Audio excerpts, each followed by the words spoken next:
Side നൽകിയില്ലെന്നാരോപിച്ച KSRTC ഡ്രൈവർക്ക് നേരെ car ഡ്രൈവറുടെ മർദ്ദനം. കോഴിക്കോട് ഡിപ്പോയിലെ ഡ്രൈവർ പി സുബ്രഹ്മണ്യത്തിനെയാണ് ക്രൂരമായി മർദ്ദിച്ചത്. മർദ്ദനമേറ്റ ഡ്രൈവർ കുഴഞ്ഞു വീണതിനെ തുടർന്ന് ബീച്ച് ആശുപത്രിയിൽ ചികിത്സ തേടി. തിങ്കളാഴ്ച വൈകുന്നേരം 6 മണിയോടുകൂടിയായിരുന്നു സംഭവം. പാലക്കാട് നിന്നും യാത്രക്കാരുമായി കോഴിക്കോടേക്ക് വരികയായിരുന്നു കെ.എസ്.ആർ.ടി.സി ബസ്. മാങ്കാവ് ഭാഗത്ത് വെച്ചാണ് അക്രമിയുടെ കാർ ബസ്സിനെ മറികടക്കാൻ ശ്രമിച്ചത്.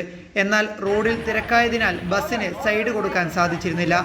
തുടർന്ന് ഹോൺ മുഴക്കി ബസ്സിന് പിന്നാലെ ചെന്ന കാർ ഡ്രൈവർ ബസ്സിന് കുറുകെ വാഹനം നിർത്തുകയും ഡ്രൈവർ പി സുബ്രഹ്മണ്യത്തെ മർദ്ദിക്കുകയുമായിരുന്നു. റോക്കറ്റ് ചാടി ഇറങ്ങി ഡോറ് തുറന്ന് വെച്ച് ഉദ്യോഗം മുളകിട്ട് കയറ്റി കുത്തി നാട്ടുകാരൊന്നും കൂടി കുറേ ആൾക്കാർ കൂടി എൻ്റെ മുഖത്തൊക്കെ അവിടെ തച്ച് മുഖത്ത് മഞ്ഞത്ത് കുത്തി. ഞാൻ കോഴിക്കോട് എൻ്റെ വണ്ടി എടുത്ത് പോകുന്ന അവിടെ ബ്ലോക്കായതുകൊണ്ട് കോഴിക്കോടേക്ക് തല കറങ്ങുകയും. KL10 AZ 1706 എന്ന കാറിലെ ഡ്രൈവറാണ് ഉദ്യോഗസ്ഥനെ മർദ്ദിച്ചത്.